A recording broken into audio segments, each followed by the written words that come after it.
Today we're talking about what's new for the mid lane in 2016. For Season 6 mid lane, it feels like it's the first mid lane meta where like everything's pretty much viable. Like all these item changes, like there's, even for AD items, it makes AD mids viable. AP items got nerfed a little bit, but not nerfed enough that, you know, mages are still viable. Assassins are great right now. And yeah, it's just very versatile. Some of the item changes that have really impacted mid lane is the Zhonya's change. Just making it more expensive means that people are less likely to build it as their first or their second item because it takes longer time to get that Zhonya's, and it's an item that you need as soon as possible.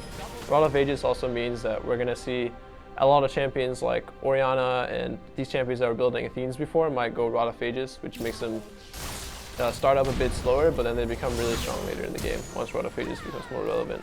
Frost Queen's Killing is also extremely popular on mids right now, and even with the nerf to the mana region and changes to the Ghost, I think it's still going to be an item that we're going to be seeing a lot.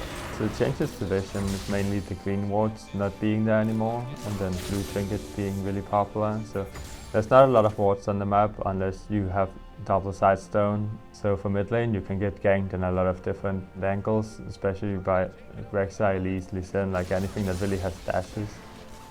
So it's really hard to actually play safe, which makes mobile mid laners a bit stronger. And I think there's going to be a lot more 2v2 fighting around mid because of that. I think the best trinkets for mid lane is starting out with the yellow trinket, and then depending on what you need later in the game, you switch to either blue or the yellow trinket. I think blue trinket is good on control mages because it lets you ward from afar, whereas keeping the yellow trinket is good if you're playing a split pusher, so you can, for example, ward up their jungle as you're split pushing. For mid laners, you typically just want to run 12-18-0 with Thunderlord. It's pretty much strongest in most cases. Unless you play something like Vel'Koz, you can go for the 18-12-0 and the Deathfire touch. But other than that, the 12-18-0 with Thunderlord is the strongest for most champions.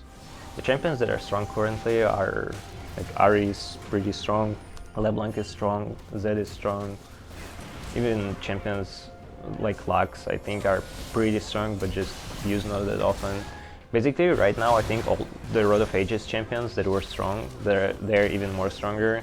So the champions like Anivia, Kassadin are super strong. I think a thing that a lot of people in lower elo focus on is that they feel like they constantly need to counter pick or pick something to counter something.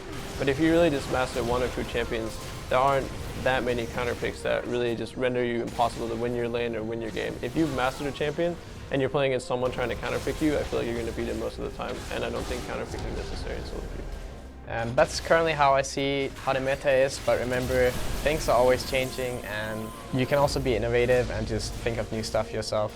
Good luck in 2016.